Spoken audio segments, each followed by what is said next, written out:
बहुत टाइम से bank exams के लिए प्रिपेयर कर रहे हो बट क्वालिफाई नहीं कर पा रहे हो, प्री हो जाता है बट कहीं ना कहीं मेंस में लैग कर देते हो, मेंस रह जाता है। वो ऐसा क्यों है? पहला रीज़न हो सकता है कि आपकी प्रैक्टिस बहुत अच्छी रही हो, सब आपको आता हो, बट जिस दिन आपका एग्ज़ाम है उस दिन आप बहुत एंग्शियस हो गए हो, बहुत ही ज़्यादा कि oh my god exam tough आ गया, तो पहला क्वेश्चन खोला नहीं समझ आया, दूसरा क्वेश्चन खोला नहीं समझ आया, तीसरे क्वेश्चन तक आते आते आप नेगेटिव इतना ज़्यादा हो जाते हो अपने माइंड में कि आपका पूरा पेपर ही ख़राब हो जाता है। प्रैक्टिस होने के बाद भी, रिविज़न करने के बाद भी वो आपका एग्ज़ाम रह जाता है। सेकेंड थिंग जो होती है वो होती है कि आपकी प्रैक्टिस ही इनफ नहीं होती है। आपको पता ही नहीं है कि ये क्वेश्चन आया है तो इसको सॉल्व करने का ईजी तरीका क्या है, या फिर कोई अरिथमेटिक का क्वेश्चन आ गया, अरिथमेटिक आपने अच्छे से पढ़ नहीं रखी है, क्वेश्चन तो बहुत ईजी है बट क्योंकि आपके कॉन्सेप्ट उतने क्लियर नहीं है तो आप फंस जाते हो उसको करने में, सॉल्व करने में। ये सब चीज़ें हैं। दो रीज़न्स तो यही हो गए। थर्ड रीज़न होता है कि आपका जो रिविज़न होता है स्पेशली करंट अफेयर्स का, वो प्रॉपर नहीं होता है। वो आप इतना कंफ्यूज हो जाते हो करंट अफेयर्स में कि आप मिक्स एंड मैच कर देते हो बहुत सारी चीज़ें जो दिमाग में हौच पौच सी हो जाती हैं। कोई सी न्यूज़ किसी के भी साथ लिंक हो जाती है और ये होती है। मैंने भी पेपर दिए हैं, मैंने भी क्वालिफाई किया है, तो ये होता ही है। सिर्फ तब होता है जब आपने रिविज़न ढंग से नहीं किया होता है। अगर आपका रिविज़न ढंग से है, प्रॉपर है, आप कॉन्फिडेंट होते हो।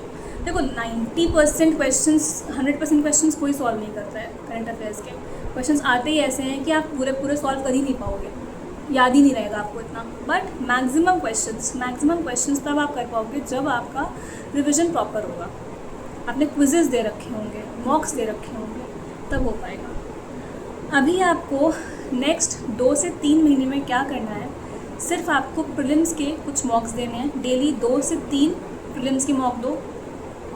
उससे क्या होगा कि आपका प्रीलिम्स में आपका लेवल नहीं छूटेगा। जो आपको करनी है वो आपको करनी है कि डेली आपको 2 मेंस के फुल लेंथ मॉक्स देने हैं। सबमिट करके नहीं देना है, अटेम्प्ट करना है मॉक को प्रॉपर। 2 घंटे का, 3 घंटे का, जितने भी घंटे का मॉक है डिपेंडिंग अपॉन द एग्ज़ाम, वो आपको देना है और एनालाइज़ करना है। आज आपने मॉक दे दिया, आज एनालाइज़ मत करो, कल करो, परसों करो, 2 दिन लगाओ, 3 दिन लगाओ, जब तक उस मॉक को हर एक लेवल का क्वेश्चन आप सॉल्व ना कर लो तब तक आप उसको प्रॉपर एनालाइज़ करो। 2 दिन लगे, 3 दिन लगे, इट्स ओके, बट बहुत नहीं लगने चाहिए क्योंकि आप डेली वीकली 2 से 3 मॉक्स देने हैं, ठीक है।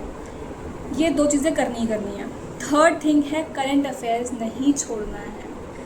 प्लीज़ ये गलती मत करना। मैंने लास्ट वीडियो में भी कहा था कि current affairs is very important. लोग नहीं ध्यान देते हैं, बट करंट अफेयर्स अगर आपने प्रॉपर रिविज़न नहीं किया उसका, या डेली नहीं पढ़ा उसको, क्विजेज़ नहीं सॉल्व किए, तो प्रॉब्लम आती है मीन्स में, और ये आ भी रही होगी लोगों को।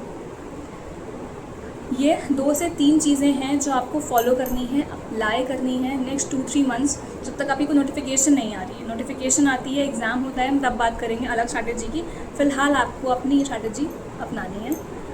एंड डोंट वरी, इसको शांत रखो। जितना ये शांत रहेगा पेपर उतना अच्छा होगा, ठीक है। दिमाग शांत रखो, कोई भी नेगेटिविटी से दूर रहो, पॉजिटिव रहो, मोटिवेटेड रहो, इंटरनली मोटिवेटेड रहो। कोई भी वीडियो देख के मोटिवेशन लाना बहुत इजी है, बट इंटरनल अपने अंदर मोटिवेशन रखना लॉन्ग टर्म के लिए इट्स वेरी टफ। और ये जर्नी ऐसी ही है, अप्स एंड डाउन्स वाली जर्नी है ये बहुत। तो बहुत हिम्मत से, बहुत पॉजिटिविटी के साथ, बहुत काम माइंड के साथ आपको तैयारी करनी है। एंड देखना सिलेक्शन डेफिनेटली आपका हो जाएगा। मेहनत कर रहे हो, मेहनत कभी वेस्ट नहीं जाती है। All the best to everybody जो डेडिकेटेडली प्रिपेयर कर रहे हैं बैंक एग्ज़ाम्स के लिए। एंड कोई भी डाउट्स हो, कोई भी क्वेरीज़ हो आपको, आप प्लीज़ मुझे इस पर कमेंट सेक्शन में बताइए। मैं उन पर भी वीडियोज़ लाऊंगी। कोशिश करूँगी कि आपकी जो क्वेरीज़ हैं, जो डाउट्स हैं, वो रिजॉल्व कर पाऊँ, ताकि आप एक राइट डायरेक्शन में मूव कर पाओ और अपना इस साल सिलेक्शन ले पाओ। Okay, all the best everybody, bye.